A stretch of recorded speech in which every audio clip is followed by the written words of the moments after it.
No one wanted to risk their life and decided to evacuate as stories about the Shiite militia and Qassem Soleimani were spreading fast, said a senior Kurdish oil industry source, referring to the head of foreign operations for Iran's elite Revolutionary Guards. The source declined to be identified. Iraqi engineers arrived to the sound of alarm bells warning about system malfunctions, prompting them to immediately shut down wells. Now, they need passwords and expertise from their Kurdish counterparts to restore oil output fully.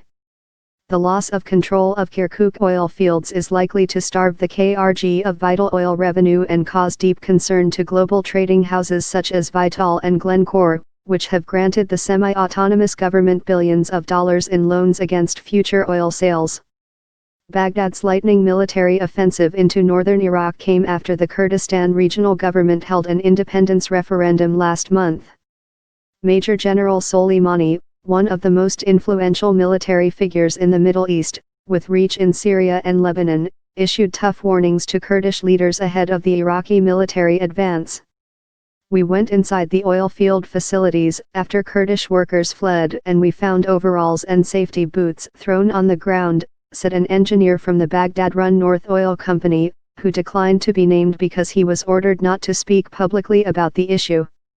Ringing alarms. NOC crews entered oil facilities in the Bahassan and Havana fields on October 17 for the first time since 2014, when Peshmerga forces drove Islamic State from the area and found all crude oil stations unmanned.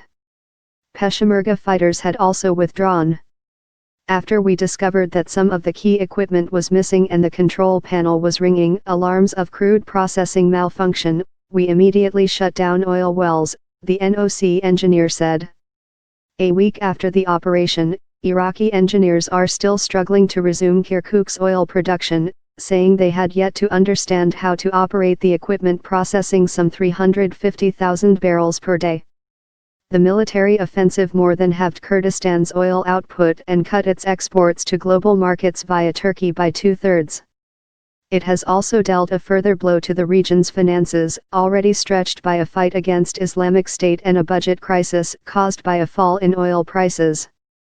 The United States has called on both sides to resume dialogue, saying the tensions hamper efforts to fight Islamic State.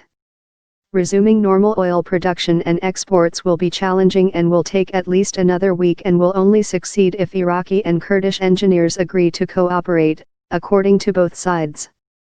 On Tuesday, NOC officials asked Kurdish engineering firm Car Group to send back its workers, according to sources on both sides. Iraqi engineers need guidance on how to operate recently installed equipment at Bahassan and Havana, the sources said. The pumping and operational stations for both oil fields are located in the city of Dahuk, which unlike Kirkuk is still under the control of the Peshmerga forces. Like a locked box, energy facilities in Kirkuk are more like a locked box and only their crew have the password, the Iraqi engineer said. Car Group has, however, so far refrained from going back without security guarantees, according to sources close to the engineering company. Kirkuk, one of the oldest and best-known oil areas in the Middle East, had long been under the control of Iraqi forces until it was overrun by Islamic State. In 2014, it was retaken by the Peshmerga, the official security forces of the KRG, as part of their advance on Islamic State. That allowed Kurdistan to regain control of an area it believes is historically Kurdish and ramp up exports from the oil fields while borrowing billions of dollars from trading houses and Russian state oil major Rosneft.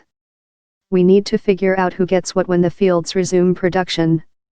At the moment the potential split of revenues is far from clear," said the Kurdish oil industry source.